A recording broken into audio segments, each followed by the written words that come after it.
Hello everybody, my name is Cruz, and in this module 7 presentation I will be explaining inheritance and polymorphism in Java. So I will be using my Critters project to help explain how I extended a base class and used the super keyword and demonstrated polymorphism using dynamic binding. For this project, it does use inheritance by creating animal classes that extend a base class called critter. As you can see here in the bear class, this line of code that you see, this means bear inherits from critter, which gives it access to all the default methods and properties and lets us override them to define just custom behavior. Now to look at the methods that I've overridden in the bear class, this method right here shows how the bear always eats. Down here, this method here defines how the bear will always scratch when it fights.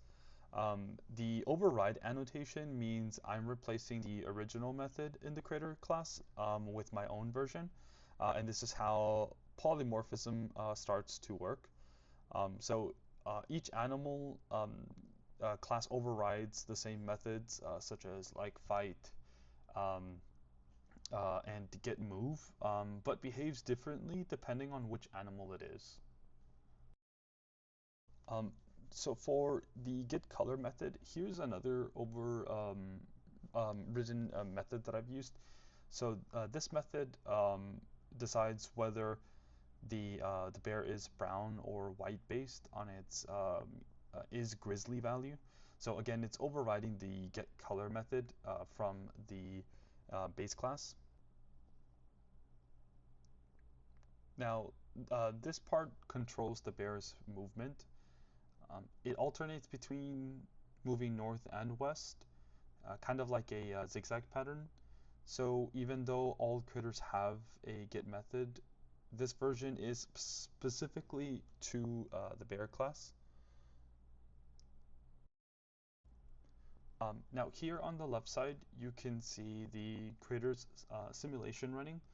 So even though every critter is part of the same base class, each one of them is moving and fighting differently. That is because Java uses dynamic binding, which means that when the simulation calls a method like fight or eat on a critter, it automatically runs the correct version depending on what kind of object it is. So for example, bear will always scratch, lion roars or pounces depending on the opponent.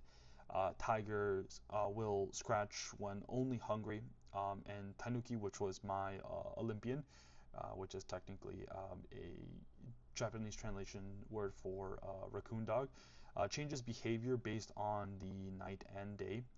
So that is polymorphism in action. And same methods do call different behavior depending on the object. Now, regarding the super keyword, though I did not use it directly in any of my critter classes, it does still work behind the scenes. Since all of my classes like bear, lion, tiger extend critter, Java will automatically call the parent class constructor if no custom one is written. So if I did need to customize a constructor or use a method from the super class, I could call super manually. So for example, if I could write something like super some value in the constructor, and that would pass the value to the critter class. So even though I didn't necessarily have it in this case, I did want to point that out to show that I do understand how super works in Java.